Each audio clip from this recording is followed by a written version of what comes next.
जय श्री राधे कृष्ण। आप सभी का हमारे YouTube चैनल पे बहुत बहुत स्वागत है। आइए जानते हैं वर्ष 2023 श्रावण सोमवार व्रत के पूजन विधि के बारे में, महत्व के बारे में, व्रत के दौरान क्या खाएं और किन नियमों का पालन करें, इस दौरान क्या करना चाहिए नहीं करना चाहिए। तो आइए जानते हैं इन सबों के बारे में।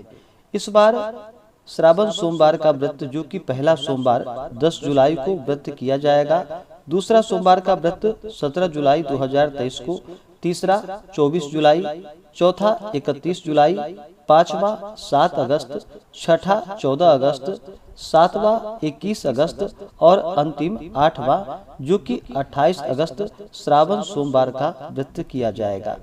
हिंदू धर्म में श्रावण के महीने का बड़ा ही विशेष महत्व माना गया है। श्रावण के महीने में विशेष प्रकार से भगवान शिव जी की कृपा प्राप्ति के लिए, भगवान शिव को प्रसन्न करने के लिए इस दौरान एक तो पूरे श्रावण के महीने में भगवान शिव का पूजन किया जाता है, उसके बाद श्रावण सोमवार का व्रत रखा जाता है। इससे भगवान शिव जी अपने भक्तों पर अति प्रसन्न होते हैं। भगवान भोलेनाथ एक ऐसे देव हैं जो कि अपने भक्तों के ऊपर थोड़े से जल से ही प्रसन्न हो जाते हैं और इन्हें प्रसन्न करने के लिए कई प्रकार के जप, तप, व्रत, पूजन आदि किए जाते हैं। इसी में से श्रावण के महीने में विशेष प्रकार से अगर श्रावण सोमवार के दिन भगवान शिव का पूजन करते हैं, इस दिन व्रत को धारण करते हैं, इससे भगवान शिव जी अति प्रसन्न होते हैं, सुख समृद्धि का, पुत्र पौत्र आदि का आशीर्वाद प्रदान करते हैं। जो भी श्रावण सोमवार का व्रत करते हैं, उन्हें चाहिए कि श्रावण सोमवार के दिन, जो कि ब्रह्म मुहूर्त में उठ करके नित्य क्रियाओं से निवृत्त होकर के गंगा नदी में या घर के नहाने के पानी में ही थोड़ा सा गंगा जल मिला करके माता गंगा का, वरुण देवता आदि का स्मरण करके स्नान करे, शुद्ध वस्त्र, स्वच्छ वस्त्र धारण करे, वस्त्र जो कि काला न हो, इस बात का ध्यान रखें। और फिर व्रत का संकल्प लेना चाहिए। भगवान शिव के सामने बैठ करके भगवान से प्रार्थना करे कि हे भगवान भोलेनाथ, आज मैं श्रावण सोमवार का व्रत करने जा रहा हूँ या करने जा रही हूँ। इस प्रकार से भगवान से प्रार्थना करे। आपके मन में जो भी इच्छा हो, जो भी कामना हो, वह भगवान शिव जी से कहे। और इस दिन, जो कि सुबह से लेकर के 3 प्रहर तक निराहार रहना चाहिए।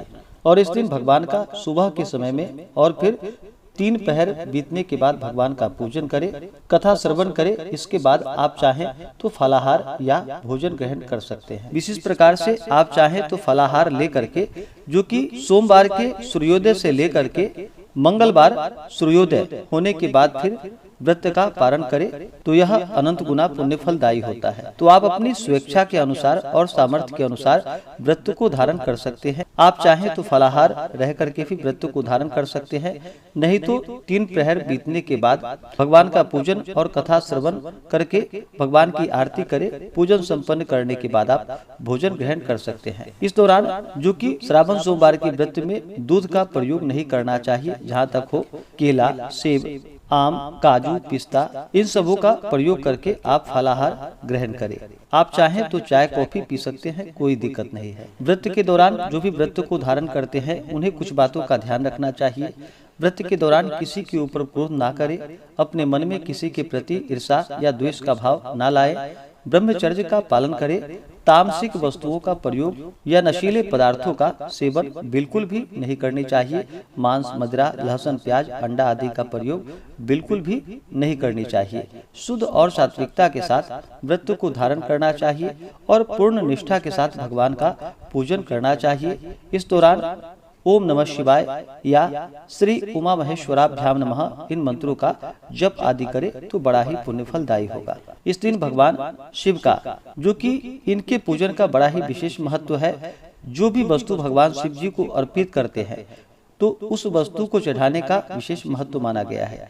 तो इस दिन पूजन के लिए भगवान शिव का जल से अभिषेक करें। उसके बाद आप अलग अलग वस्तुएं से अभिषेक करें, जैसे कि दूध, दही, घी, शहद, शक्कर से अभिषेक करें, पंचामृत से अभिषेक करें, भगवान का गन्ने के रस से अभिषेक करें, फिर शुद्ध गंगा जल से अभिषेक करें। उसके बाद अक्षत, चंदन, पुष्पों की माला भगवान शिव जी को अर्पित करे। विशेष प्रकार से भगवान शिव जी को सफेद पुष्प अर्पित करे। कमल का पुष्प मिले तो कमल का पुष्प चढ़ाए, मंदार की माला आदि भगवान शिव जी को अर्पित करे। उसके बाद बिलपत्र 3 पत्ते वाला, उस पे राम का नाम लिख करके या नमः शिवाय लिख करके भगवान शिव जी को बिलपत्र चढ़ाएं। बिलपत्र चढ़ाने से 3 जन्मों के पाप भी नष्ट हो जाते हैं। उसके बाद भांग, धतूरा, शमी पत्र आदि भगवान शिव जी को चढ़ाएं। फिर धूप और दीप दिखाएं। अनेक प्रकार का नैवेद्य, दूध से बने हुए मिठाई, ऋतु फल आदि का भगवान शिव जी को भोग लगाएं। उसके बाद जल से आचमनी कराएं। मुख शुद्धि के लिए पान पत्र, सुपारी, लौंग, इलायची के साथ में अर्पित करें। द्रव्य दक्षिणा चढ़ाएं और फिर श्रावण सोमवार व्रत का कथा श्रवण करें। भगवान शिव जी के स्तोत्र आदि का पाठ करें या श्रवण करें और फिर भगवान की आरती करें। इस प्रकार से पूजन करने से भगवान शिव जी अपने भक्तों पर अति प्रसन्न होते हैं। इस बार श्रावण सोमवार में सावन के महीने में जो कि अधिक मास भी लग रहा है, जो कि अधिक मास 1 महीनों के लिए होता है। जो शुद्ध श्रावण का जो व्रत है वह पहला 10 जुलाई और 17 जुलाई शुद्ध श्रावण का सोमवार व्रत होगा। और फिर जो अधिक मास है, अधिक मास में जो कि 24 जुलाई, 31 जुलाई, 7 अगस्त और 14 अगस्त, यह अधिक मास का श्रावण सोमवार व्रत होगा। आप चाहें तो 4 श्रावण सोमवार व्रत करते हैं तो पहले के 2 व्रत और अंतिम के 2 व्रत को धारण कर सकते हैं, या आप चाहें तो 8 श्रावण सोमवार के व्रत को रख सकते हैं। यह बड़ा ही पुण्य फलदायी होगा। शुद्ध रूप से आप अगर श्रावण का व्रत करना चाहते हो तो 10 जुलाई, 17 जुलाई, 21 अगस्त और 28 अगस्त यह शुद्ध रूप से श्रावण सोमवार का व्रत होगा। और अधिक मास का जो कि 24 जुलाई, 31 जुलाई, 7 अगस्त और 14 अगस्त यह अधिक मास का होगा। तो आप अपने स्वेच्छा के अनुसार व्रत को धारण करें। कम से कम श्रावण का 4 श्रावण सोमवार तो व्रत अवश्य ही करनी चाहिए। श्रावण सोमवार के व्रत में आप अगर घर पे पूजन करते हो तो भगवान शिव जी का अगर शिवलिंग रखा हो वह अंगूठे से बड़ा ना हो, इस बात का ध्यान रखें। और एक ही शिवलिंग घर में होनी चाहिए। आप चाहें तो घर पे भी भगवान का पूजन करें या मंदिर में पूजन करते हैं तो उसका कई गुना ज्यादा पुण्य फल बढ़ जाता है। तो आप मंदिर में जाकर के भगवान शिव जी का, जो व्रत नहीं भी करते हो उन्हें भी श्रावण सोमवार के दिन भगवान शिव जी का कम से कम जल से अभिषेक करनी चाहिए और उन्हें बेलपत्र चढ़ा करके, धूप दीप दिखा करके नैवेद्य का भोग लगाना चाहिए। श्रावण सोमवार का कथा श्रवण करनी चाहिए, भगवान की आरती करनी चाहिए। इससे भगवान शिव जी अपने भक्तों के सभी प्रकार के दुख और कष्टों को दूर कर देते हैं तथा सुख और समृद्धि का आशीर्वाद प्रदान करते हैं। तो आशा करता हूँ कि यह जानकारी आपको अच्छा लगा हो। ऐसे ही ज्ञानवर्धक जानकारियाँ प्राप्त करने के लिए हमारे इस चैनल पे अगर आप नए हैं तो चैनल को लाल बटन दबा करके सब्सक्राइब करें, साथ में बेल आइकन घंटी को दबाएं ताकि मेरे वीडियो का नोटिफिकेशन आपको समय से मिलता रहे। वीडियो को लाइक करें, शेयर करें। सुखी रहे और स्वस्थ रहे।